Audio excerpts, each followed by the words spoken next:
내가 너를 보내리라. 오늘 출애굽기 3장에 하나님께서 모세를 보내시는 이 장면, 이 상황을 우리가 보면서 함께 말씀을 나누겠습니다. 오늘은 슬라이드로 계속 진행하겠습니다. 하나님께서 쓰시는 사람, 오늘 말씀의 제목이죠. 출애굽기 3장 1절에서 우리는 좀 특이한 부분을 발견하게 됩니다. 모세가 그의 장인 미디안 제사장 이드로의 양떼를 치더니, 모세가 자기 양떼를 치고 있다라고 말씀하지 않고 장인의 양떼를 치고 있다라고 말하고 있죠. 출애굽기 3장은 모세가 광야에 들어온 지 몇 년이 지난 때입니까? 40년이죠. 40년 동안 양을 쳤는데 아직도 내 양이 없다는 것. 이게 특이한 점이죠. 모세처럼 장인의 양을 친 창세기 인물은 누구이죠? 야곱이죠. 그는 몇 년간 장인의 양을 쳤고 또 몇 마리의 양을 가졌습니까? 자, 성경을 보면 내가 이 20년을, 외삼촌이 장인이죠. 20년을 장인이신 외삼촌과 함께 있었다. 그 양을 치면서요.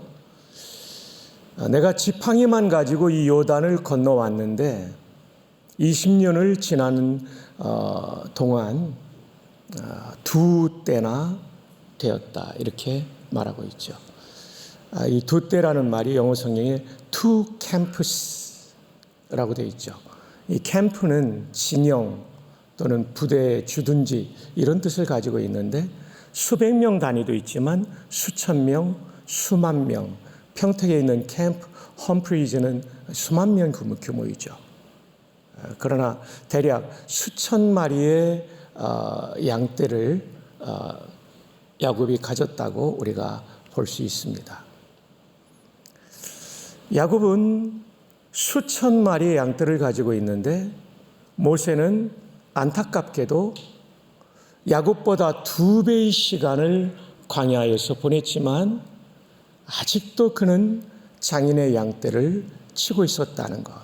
이게 1절에서 우리가 관찰해야 될 중요한 포인트인 것이죠. 자, 출애굽기 3장 1절에서의 모세의 마음은 어땠을까요? 선택지문 2개를 드립니다. 1번, 의욕이 충만한 삶을 살고 있었다. 2번, 저는 주로 정답을 2번에 배치합니다. 삶의 의욕을 잃고 우울한 삶을 살고 있었다. 정답은요? 2번이라고 생각합니다. 의욕이 충만했다면 야곱처럼 모든 방법을 동원해서 그는 자기 양떼를 소유하고 그것을 증식시켜 나갔을 거예요.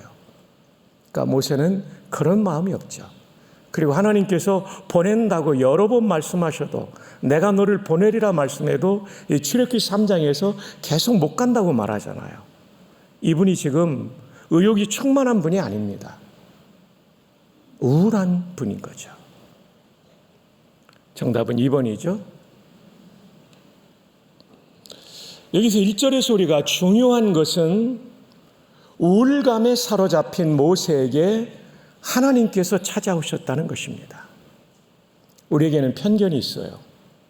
하나님은 자신감이 가득 찬 사람만 쓰신다는, 열정적인 사람만 쓰신다는 편견이 있습니다. 아닙니다. 모세에서 그 편견은 깨집니다. 어디 자신감이 있어요? 못 가겠다고 말하잖아요. 나 말 못한다고. 못한다는 이유를 계속 대잖아요. 여기서 우리는 굉장히 중요한 레슨을 받습니다. 그것은 우울감에 빠진 사람도 얼마든지 쓰실 수 있다. 이게 1절에서 우리가 배워야 될 중요한 하나님이 주시는 교훈이죠. 역사 속의 대표적인 사람은 아브라함 링컨입니다. 링컨의 우울증이라는 책이 있습니다. 이제 절판이 된 책인데요. 제가 가지고 있는 이 책인데 이거는 소설이 아니라 뒤에 참고 문헌이 수십 페이지가 되는 학술적인 서적이죠. 조슈아 월프생크는 링컨이라는 영화의 감수까지 했던 학자입니다. 이 책에 보면 링컨은 심각한 우울증을 앓았습니다. 기질 자체가 우울질이었고요. 어릴 때 남동생이 죽고 링컨이 어릴 때 어머니가 돌아가세요. 결혼한 누나가 유산 후유증으로 세상을 떠나요. 링컨의 첫사랑의 여인인 앤 루트리지가 병들어 죽어요. 그녀를 스프링필드의 공원 묘지에 안장하고 돌아올 때 비가 내리니까 그날 밤 링컨의 일기에는 앤은 얼마나 추울까. 정말 우울한 마음을 가지고 살았던 분이죠. 결혼하고 아들 에드워드, 에디가 죽어요. 대통령이 된 다음에 아들 윌리엄, 윌리가 죽어요. 기질 자체가 우울질일 뿐만 아니라 그가 가지고 있었던 수많은 가족과 사랑하는 여인의 죽음은 그를 심각한 우울증 환자로 만들었죠. 그래서 그의 저작전집에는 불안하다는 표현이 179회가 나오죠. 가난했던 링컨이 변호사 사무실을 오픈할 때 함께 오픈했던 스튜어트라는 동료 변호사는 링컨을 향하여 대책 없는 우울증 환자 에이브람의 애칭이죠.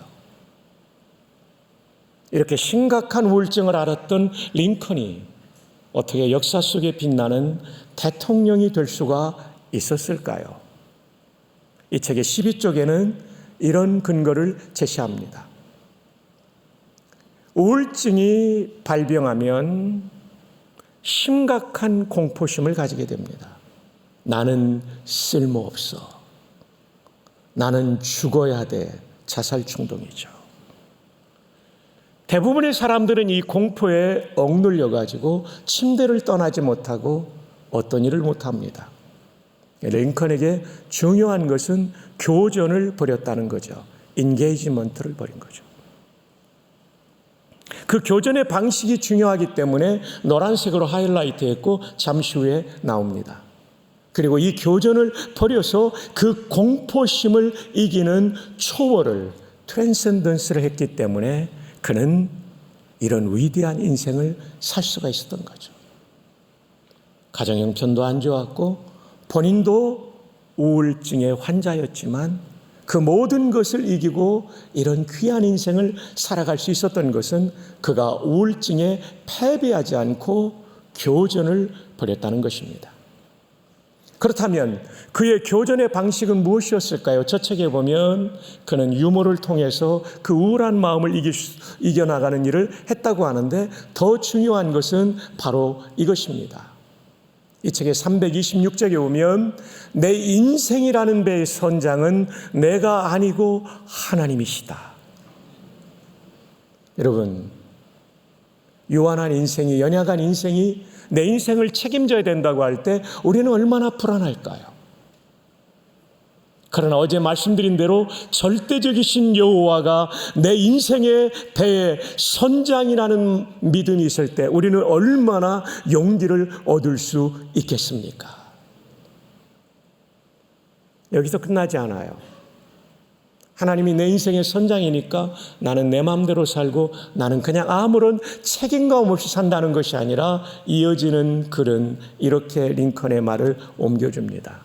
나는 내 인생에 뚜렷한 임무를 가진 선장이라는 것을 알았다. 이게 중요하죠. 이게 하나님의 절대 주권이고 이게 개혁신학이고 이것이 칼빈주의죠. 하나님의 왕이신 하나님의 통치를 받는 삶. 이게 개혁신학이죠. 한 번 더 말씀드립니다.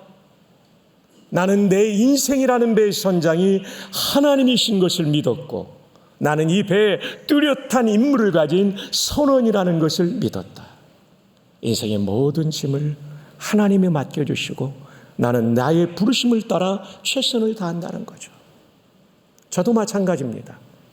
대학의 위기의 시대에 학교의 장을 맡고 있는 저의 부담은 매우 크지만 그때마다 저는 털어놓죠. 학교의 기숙사생들과 새벽 기도하며 하나님이 총신의 선장이십니다. 그때마다 평안을 주셔요. 그 다음에 두 번째 중요한 것은 그는 기도였습니다. 329쪽의 상단부에 나옵니다. 게티스버그 전투를 앞두고 마음이 우울했습니다. 게티스버그 전투는 남북전쟁의 결정적인 전투입니다. 여기에서 패전하면 끝나버리는 거예요. 우울증 환자인 대통령이 얼마나 두려웠을까요? 게다가 게티스버그 전투를 앞두고 치러진 전투가 챈슬러빌 전투인데 링컨의 군대는 더 많은 병력과 무기를 가지고 남군에 패전했어요. 남군의 명장 로버트 리가 정면 승부를 하면 이길 수 없기 때문에 강력한 우회 기동을 통해 북군의 후미를 공격한 거죠. 이 챈슬러빌 전투의 패전은 충격적인 것이었어요. 그 다음에 이어지는 것이 게티스버그 전투니 얼마나 부담이 됐겠어요, 우울증 환자가. 근데 저 책은 이렇게 말합니다. 게티스버그 전투를 앞두고 마음이 매우 힘들었습니다.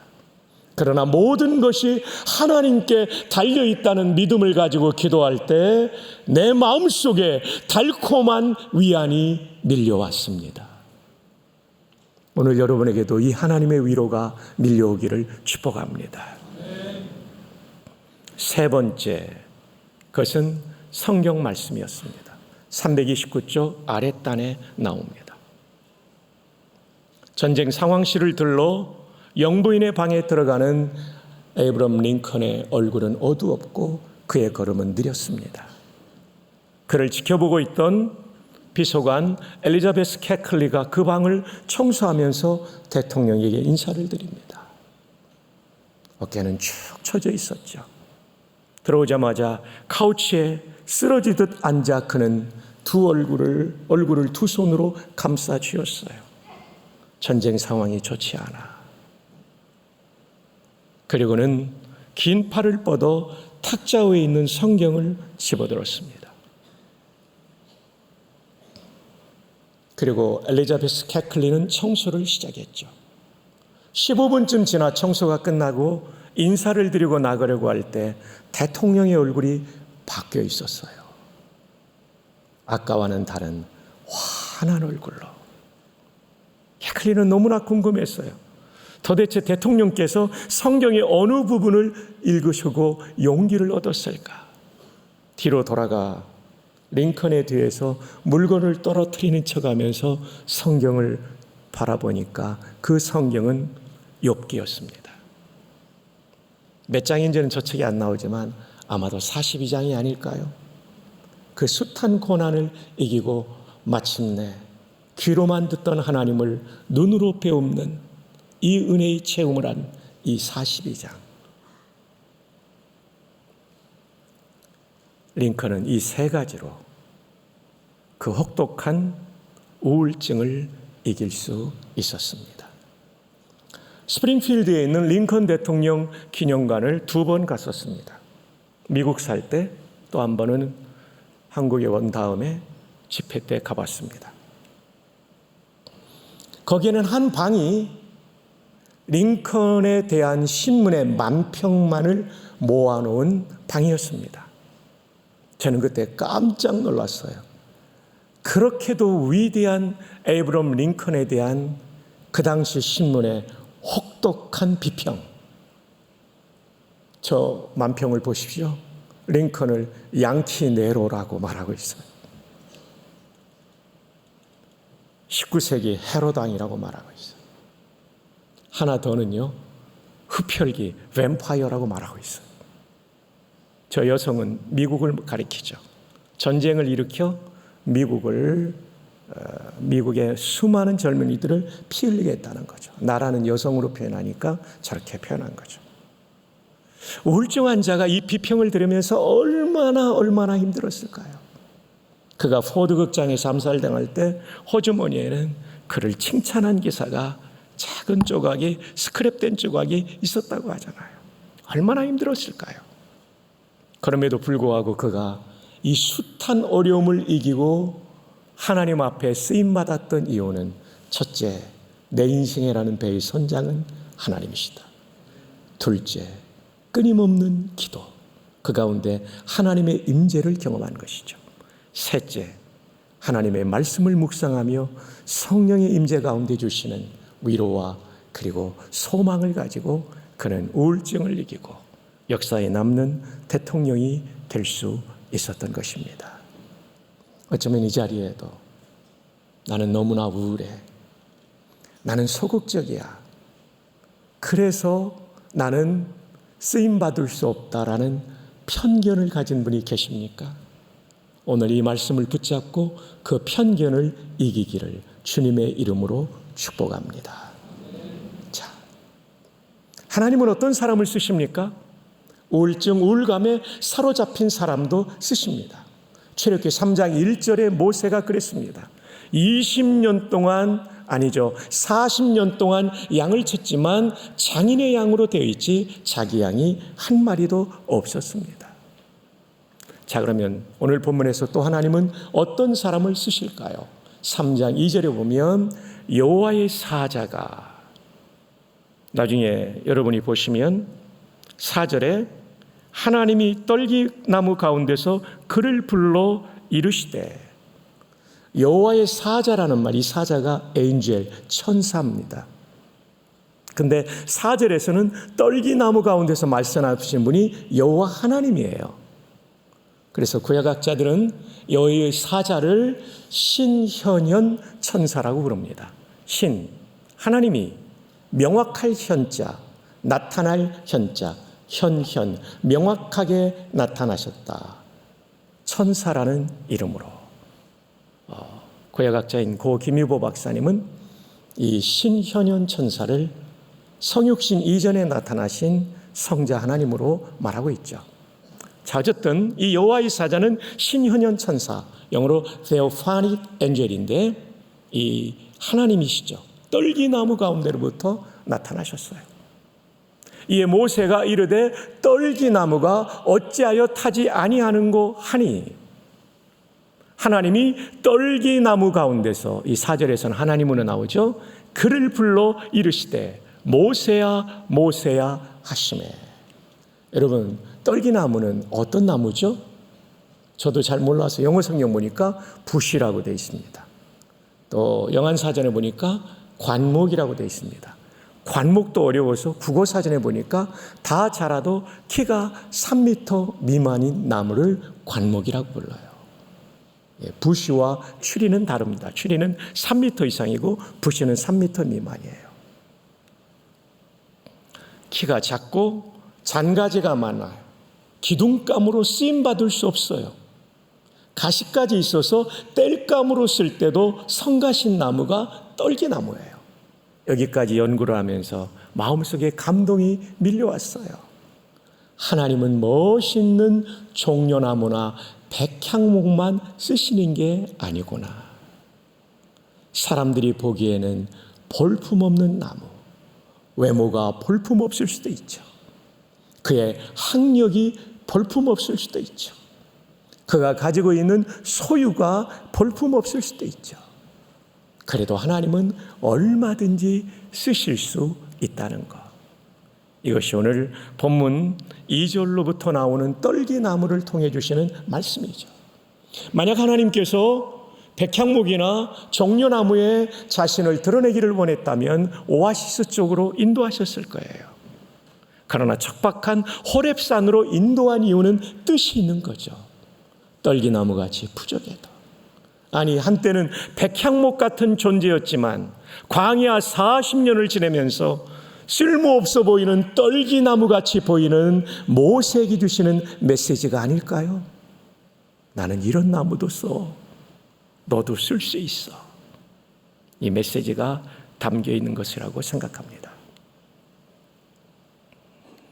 하나님의 임재만 있으면 얼마든지 우리 모두는 쓰임받게 될 줄 믿습니다.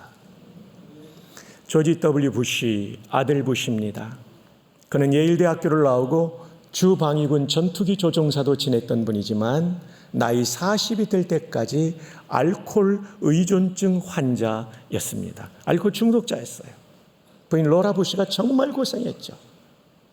그의 인생은 그렇게 끝나버리는 것 같았어요. 근데 온 가족이, 텍사스 사람들인 이분들이 저 동북부의 메인주로 휴가를 갔을 때 빌리그리암 목사님이 찾아오시죠. 그리고 나이 40에 조지 부시를 만나 신앙 상담을 하는 가운데 그가 인생에 처음으로 하나님을 만납니다. 인격적인 하나님을 경험하죠. 그리고 그는 거기서 신앙의 삶이 바뀌고, 신앙이 바뀌니까 생활이 바뀌어지죠. 그리고 텍사스 주지사를 2번 거쳐 미국 대통령을 2번 하는 인물로 쓰임받았죠. 정치인에 대한 평가는 명함이 있지만 어쨌든 알코올 의존증 환자로 끝날 인생이 역사의 무대 속에 쓰임받게 된 것입니다. 사랑하는 여러분, 보배로운 여러분, 여러분이 아무리 부족하다 할지라도 여호와, 절대적이신 여호와는 여러분에게 은혜를 주셔서 여러분을 사용할 수 있다는 사실을 믿으시기를 주님의 이름으로 축복합니다. 여러분, 이 작품은 파블로 피카소의 걸작이죠. 황소머리 불스 헤드입니다. 런던 경매시장에서 2천만 달러에 팔렸던 명작입니다. 근데 아십니까? 이 재료는 쓰레기장에서 주운 폐자전거입니다. 이건 뭐 10달러도 안 될 거예요.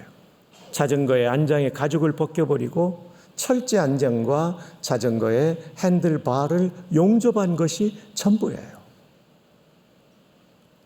피카소는 이런 얘기를 했습니다. 쓰레기에도 위대한 가능성이 있습니다. 거기에 누구의 두뇌와 누구의 손끝이 닿느냐가 문제입니다.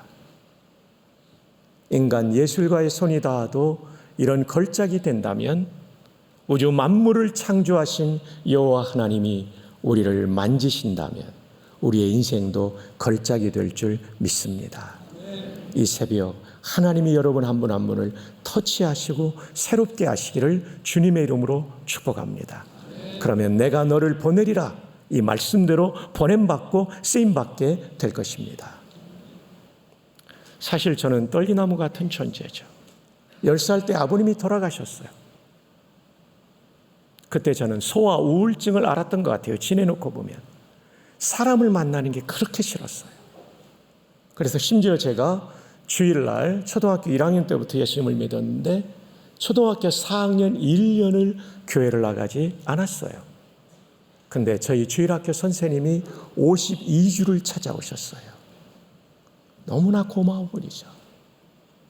1년이 돼가니까 미안하더라고요. 아무리 제가 우울해도 미안하더라고요.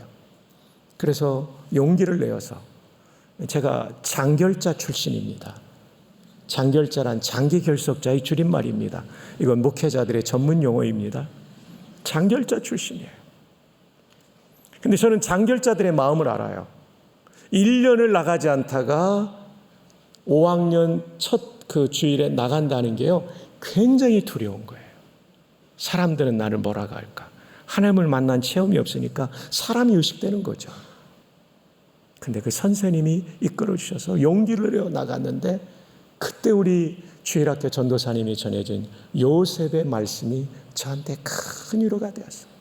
형들에게 미움받고 팔려가고 그 보디발의 집에서 고생하다가 그 집 아줌마 때문에 또 감옥 가고 감옥 가서도 또 잊혀진 사람이 되고, 근데 하나님이 도와주시니까 회복되고, 내가 아버지 돌아가시고 가난한 집 아들이지만 하나님이 도와주시면 나도 살 길이 열리겠구나.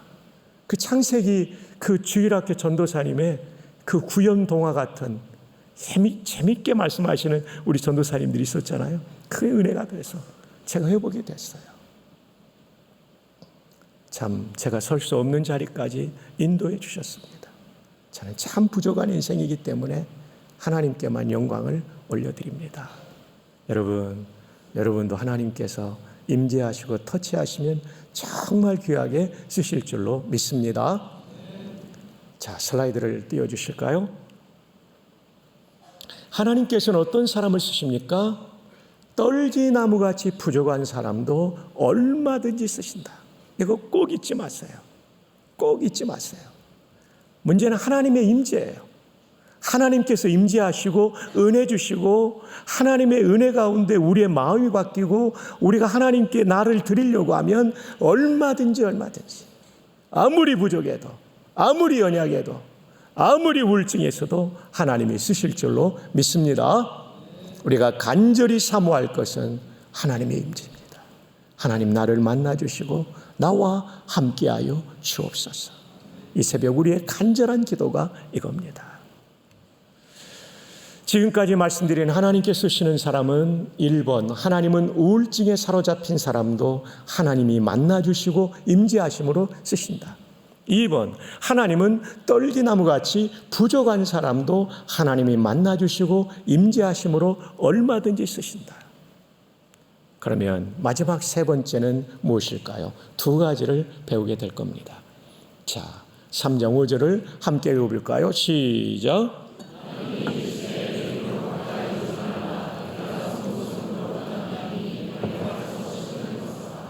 거룩한 땅에 머물러야 됩니다. 계속해서 쓰임받으려면. 우울증에서도 쓰임받을 수 있어요. 떨기나무같이 부족해도 쓰임받을 수 있어요. 하나님의 임재가 있으면. 그런데 이것이 데일밴드를 붙인 것처럼 일회용으로 쓰임받고 몇 년 쓰임받고 사라지는 사람들이 있죠. 거룩을 잃어버리면 지속 가능한 일이 일어나지 않아요. 지속적인 쓰임받기 위해서는 거룩을 지키는 게, 거룩한 땅에 머무는 게 너무너무 중요합니다. 거룩이 깨지면 다 깨지는 거예요. 거룩이 깨지면 다 잃어버려요. 성도의 능력은 다른 것이 아니에요. 거룩이 능력이에요. 거룩의 능력이에요. 너무나 잘 아는 말씀이죠. 큰 집에 큰 그릇, 은 그릇, 나무 그릇, 질 그릇, 귀하게 쓰는 것 있고 천하게 쓰는 것, 재질과 용도에 대한 얘기가 있죠. 그러므로 누구든지 이런 것에서 자기를 깨끗하게 하며, 재료와 사이즈의 문제가 아니라는 것입니다. 청결도의 문제라는 것입니다. 그러나 우리가 100% 청결할 수 있습니까? 아니죠. 목사인 저도 그렇지 못해요. 그러나 하나님 앞에 늘 자신을 내세우고 하나님 앞에 서서 나의 오염된 것을 늘 회개하고 고쳐나가는 거죠. 넘어졌다 일어서는 거죠. 교회사에 유명한 얘기가 있죠. 성자는 우리보다 빨리 회개하는 사람이다. 맞아요. 죄를 끌면 더 깊어져요. 바로 회개하면 우리는 더 거룩해질 수 있죠. 그거 말하는 겁니다. 자기를 깨끗하게 하면 귀 쓰는 그릇이 되어 거룩하고 주인의 쓰심에 합당하며 모든 선한 일에 뭐함이 되리라? 준비함이. 이 얘기는 뭐예요? 지금은 안 쓰는 것 같지만 준비했다가 쓰신다는 얘기예요. 거룩을 계속 유지해 보십시오. 하나님이 여러분을 지켜보시다가 반드시 쓰시는 때가 있는 거죠. 그러나 거룩이 깨지면 한두 번은 쓰임받을지 몰라도 10년은 쓰임받을지 몰라도 길면 20년은 쓰임받을지 몰라도 일생을 쓰임받기는 어려운 것이죠. 데이빗 포트레우스 육군 대장, 이분은 육군 사관학교를 우등으로 졸업합니다. 그 당시 육사교장의 딸과 결혼합니다. 동기생들의 부러움을 한 몸에 받았던 사람이죠. 그는 소령 때 받는 지휘참모대학, 우리의 육군대학에서 우등으로 졸업해요. 수속 졸업입니다. 수속 졸업자가 받는 상이 조지 마샬 원수상이에요. 그리고 그는 프린스턴에서 박사학위를 받습니다. 육군사관학교에 조교수로 있다가 그 다음에는 그는 우리로 말하면 특수전 사령부의 사단장까지 됩니다. 아프간 사령관을 지냈고요. 이라크 전쟁이 교착 상태일 때 조지 부시는 이 사람을 별 하나를 더 달아 다국적군 사령관으로 보냈죠. 그는 프린스턴에서 썼던 논문에 근거해서 월남전의 패전의 원인을 분석한 그대로 이라크의 작전의 전무감으로 이 전쟁을 승리로 이끌고 돌아옵니다. 미국 역사가들은 데이빗 포트레이어스 육군 대장은 드와이트 아이젠하워 장군과 더글러스 맥카더 장군을 합해놓은 현대 최고의 장군으로 미국의 차기 대통령감이라고 예측을 했습니다. 그런데 이분이 군복을 벗고 중앙정보국장이 된 이후에 61세의 나이에 그는 추락하게 됩니다. 육군사관학교 20년 후배인 폴라 브라드웰 예비역 중령과의 불륜 때문이에요. 그가 아프간 사령관 시절 케네디 스쿨에 가서 강연할 때 박사과정 학생이었어요. 그 이후에 가까워지면서 넘어서는 안 될 선을 넘게 되었죠. 결국 현대의 가장 훌륭한 장군이, 명예로운 장군이 불명예스러운 퇴진을 하게 된 것이죠. 보배로운 젊은이 여러분, 중년의 성도 여러분, 여러분의 삶의 거룩을 생명처럼 지켜야만 일생을 복되게 쓰임받을 수 있음을 믿으시기를 바랍니다. 성적인 오염으로부터, 중독의 오염으로부터, 온갖 이단 사설의 유혹으로부터, 잘못된 세상 가치관의 유혹으로부터 거룩을 지키는 승리가 우리 가운데 있기를, 그 결단이 이 새벽에 일어나기를 주님의 이름으로 축복합니다. 두 번째로는 내 발에서 신을 벗어라. 성경을 해석할 때는 구속사적으로, 언약의 관점으로, 문법적으로, 동시에 문화적으로, 모세 시대에 신을 벗으라는 것은 문화적 해석을 해야 되죠. 이 뜻은 뭐냐면 종이 되어야 된다는 것입니다. 내가 주인 되지 말고 종이 되라는 거죠. 모세야, 이제까지 너는 네 맘대로 살았지. 이제부터는 내 종이 되라. 그럼 내가 너를 통해 민족을 구원하는 일을 이룰 것이다. 맞습니다. 하나님의 임재가 계속되기 위해서는 거룩해야 되는 것과 더불어 종으로 살아가야 되죠. 주님 말씀하시면 나아가고 주님 뜻이 아니면 멈춰서는 사람이 되어야 계속해서 쓰십니다. 사울왕과 다윗의 차이는 무엇입니까? 윤리적으로 볼 때는 다윗이 더 큰 죄를 지었지만 그러나 그는 철저히 회개하고 다시 종의 자리로 돌아오죠. 회개가 뭡니까? 왕 노릇하다가 종의 위치로 돌아오는 거예요. 그러나 사울은 끝끝내 제 고집대로 살고 제 명예만을 생각했지 하나님의 영광을 생각하지 않았죠. 종으로 살아야 되죠. 하나님께서 쓰시는 사람은 한결같이 종이었습니다. 열왕기상 8장 23절은 솔로몬이 성전 건축을 마친 다음에 봉헌 예배에 봉헌 기도를 드리는 말씀입니다.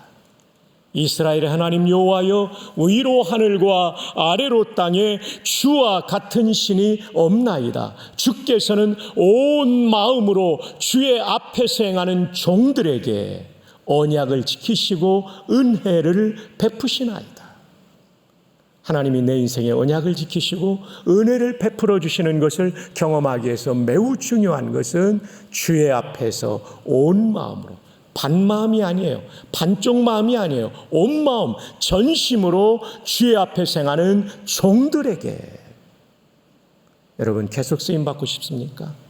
은혜 받고 싶습니까? 종이 되기를 축복합니다. 이어지는 기도를 보면 솔로몬은 아버지를 한 번도 왕이라고 부르지 않습니다. 기도하면서 주의 종, 주의 종, 내 아버지, 주의 종. 자기를 향해서도 종이, 주의 종의 기도와 주의 종이 이곳을 향하여 비는 기도를, 주의 종과 다윗과 솔로몬이 하나님께 쓰임받았던 시대의 공통점은 의시되지 않고 자기가 왕이 되지 않고 자기가 주인이 되지 않고 철저하게 최고의 왕들이었지만 그들은 철저하게 종으로 살았습니다. 옆 분에게 축복하시기를 바랍니다. 하나님 앞에 종으로 사시기를 바랍니다. 이 정도 말하면 여러분 제가 떠나면 다 잊혀질 거예요. 사람은 충격을 받아야 안 잊어버립니다. 충격적으로 인사하는 법을 알려드립니다. 남성들에겐 종놈으로 사시길 바랍니다. 여성에게는 그렇게 하이파이브 하면서 두세 분에게 인사합시다. 시작. 하나님 앞에 종놈으로 감사합니다. 고대의 종은 4가지 특징이 있었죠. 자기 뜻이 없었어요. 아무리 하고 싶어도 주인이 하지 마, do not 하면 딱 서는 겁니다. 아무리 하기 싫어도 주인이 해, do 하면 하는 거예요. 지금 내가 너를 보내리라 하나님이 보내시는 곳에 여러분 가야 되는 거예요. 저는 송태근 선배님께 너무 감사합니다. 재작년에 신대원에 30명을 보내줬습니다. 한국 교회사의 길이 남을 기록입니다. 미래 담임 목사 30명, 30교회를 세우신 거예요. 그 부름에 순종한 분들도 귀하시죠. 올해도 꼭 같이 이루어지기를 바랍니다. 여러분, 목회는 정말 쉬운 것은 아닙니다. 그러나 목회만큼 복된 것이 어디 있습니까? 말틴 로이드 존스 목사님은 설교의 사역은 한 인간이 감당할 수 있는 최고, the highest, 그리고 가장 위대한 the greatest and the glorious calling, 가장 the most glorious calling, 가장 영광스러운 부름이다. 맞습니다. 설교를 통하여 사람이 구원받고 좌절했던 사람이 일어나고 옳지 않은 길을 가던 사람이 바른 길로 돌아서고 3일의 청년들이요, 신학대학원은 여러분을 기다리고 있습니다. 하나님은 여러분을 부르시고 계십니다. 이 영광스러운 부르심에 이 소명 앞에 예 하고 답하는 거죠. 주님이 가라고 하는데 지금 버티는 사람이 여기 보이는 것 같아요. 더 이상 버티지 말고 좋은 말 할 때 양지로 오시기를 바랍니다. 양지 캠퍼스로. 자기 뜻이 없어요. 우리 삶에 이것을 꼭 적용해 보세요. 자기 돈이 없어요. 정말 다윗 어제 말씀드린 대로 12조 7천억 원을 드리면서도 뭐라고 말합니까? 역대상 29장 14절에 다윗이 헌금하니까 지도자들이 헌금하고 평민들이 헌금하고 감사해서 다윗이 기도를 드리는 내용 중에 하나를 들어보십시오. 역대상 29장 14절. 나와 내 백성이 어떻게 이처럼 즐거운 마음으로 드릴 힘이 있었나이까? 모든 것이 주께로 말미암아 싸우니 우리가 주의 손에서 받은 것으로 주께 드렸을 뿐이니이다. 헌금은 내 거 드리는 거 아니고요, 하나님의 손에서 받은 것을 돌려드리는 거예요. 헌금은 세금하고 달라요. 헌금은 모든 것이 하나님의 것이라는 주권신앙의 고백인 것이죠. 제가 군에 있을 때 낙하산을 타는데 특수부대는 군목이 함께 훈련할 때는 1번 강화자가 군목입니다. 군목도 겁나는데 지상 400m에서 주낙하산을 이 생명줄을 그 고리에 걸고 뛰어내리면 4초 만에 펴지는데 70m가 떨어집니다. 15m 초당 쭉쭉 떨어지는 거죠. 전투복 사이로 보니까 땅이 보이는데 40초 정도 안 펴지면 저기 가서 부딪혀서 온몸의 뼈가 부서져 죽는 겁니다. 딸이 태어난 지 4개월밖에 안 됐는데 저는 천국 가면 좋지만 걔는 어떡합니까? 이러면서 기도하며 뛰어내렸던 기억이 나는데요. 와, 펴지고 나면요 너무나 좋아요. 이 창공에서 하늘을 바라보면 더 아름답고 땅도 아름답고 28개의 가닥 중에 왼쪽 오른쪽에 조종하는 테크 라인인데 이쯤 있는 걸 엉덩이까지 내리면 오른쪽으로 방향 전이에요. 왼쪽 당기면 왼쪽 전환이 됩니다. 둘 다 당기면 빨리 떨어집니다. 와, 이거 해보니까 너무나 기분이 좋아요. 여러분도 이 기쁨을 한번 경험하시면 좋을 것 같아요. 지상 30m가 되면 다리를 틀고 앞꿈치 무릎을 모으고 착륙하면 하나도 안 다칩니다. 그런데 여러분, 이 창공에서 내려오는 기쁨을 맛보려면 반드시 지상의 3주 교육의 마지막 관문을 통과해야 돼요. 이게 모형탑 막타워입니다. 밑에서 볼 때는 아무것도 아닌데 그 앞에 서면 겁나요. 인간이 가장 공포를 느끼는 데죠. 내 모형탑 앞에는 강철 케이블이 지나가고 큰 도르래가 걸려있고 이 끈에 내 모이 낙하산 끈을 걸고 뛰어내리기 때문에 안 죽지만 희한하게 겁나요. 왜냐하면 그 높이가 인간이 가장 공포를 느끼는 11m. 여기서 뛰어내리면 자세가 잘 되면 위에서도 문제없이 사고 없이 뛰어내릴 수 있기 때문에 여기를 통과해야 돼요. 근데 이 뛰어내리면 굉장히 겁나요. 그래서 뛰어해도 겁나서 안 뛰고 있으면 발로 뻥 차요. 떨어지면서 으악 했는데 안 죽고 잘 매달려 갑니다. 창문일에 모형탑에서 죽은 사람은 한 명도 없는데 스면 겁나요. 이것을 우리는 공포의 11m라고 부르는데 저는 성도들에게도 공포의 11m가 있으니 11조원금이라고 말씀드리겠습니다.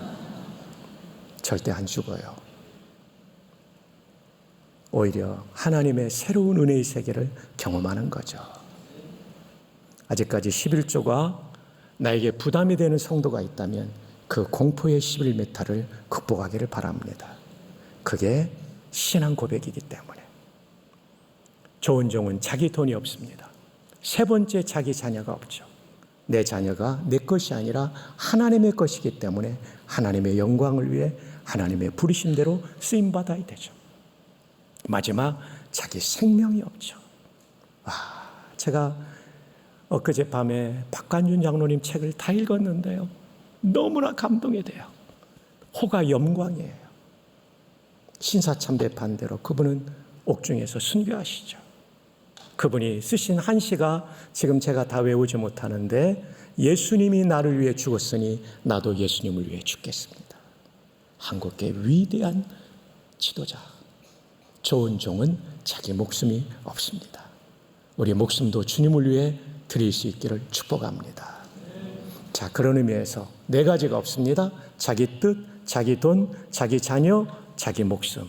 네 가지가 없는 그런 종이 되라고 한 번만 더 좋은 종놈이 되시기를 바랍니다. 좋은 종이 되시기를 바랍니다. 한 번만 더 축복합시다. 시작. 자, 이제 시간이 맞춰지기 때문에 결론입니다. 하나님께서 쓰시는 사람은 어떤 사람인가? 우울증, 우울감도 뛰어넘더라고요. 하나님께서 임재하시면, 은혜 받으면 뛰어넘을 수 있습니다. 제 아내도 우울증을 심각하게 앓았는데 큐티하면서 뛰어넘더라고요. 그리고 우울증이 찾아올 때 이게 이제 보인대요, 객관적으로. 그래서 마침내 이기더라고요. 두 번째, 떨기나무같이 부족해도 괜찮아요. 여러분의 부족함 때문에 절대 기죽지 마세요. 우리가 믿는 하나님은 여호와, 절대적인 분, The Absolute One이십니다. 그런데 거룩해야 쓰임받을 수 있습니다. 거룩을 생명처럼 여기십시오. 거룩이 능력입니다. 한 걸음 더 나아가 내가 왕이 되고 내가 주인 된 인생은 절대 쓰임받지 못해요. 사울처럼 버림받습니다. 철저하게 하나님 뜻을 따르는 종이 되심으로 말미암아 우리 모두의 일생이 하나님의 손에 붙잡힌 바 된 복된 인생으로 쓰임받기를 주님의 이름으로 축복합니다. 하나님 아버지, 이 말씀이 살아있는 능력이 되어 이 자리에 이 말씀을 듣는 분들과 영상으로 참여하는 모든 분들의 인생을 하나님께 쓰임받는 인생으로 세우게 하여 주시옵소서. 이어지는 기도 가운데 우리 모두를 만나 주시옵기를 예수님의 이름으로 기도합니다. 아멘.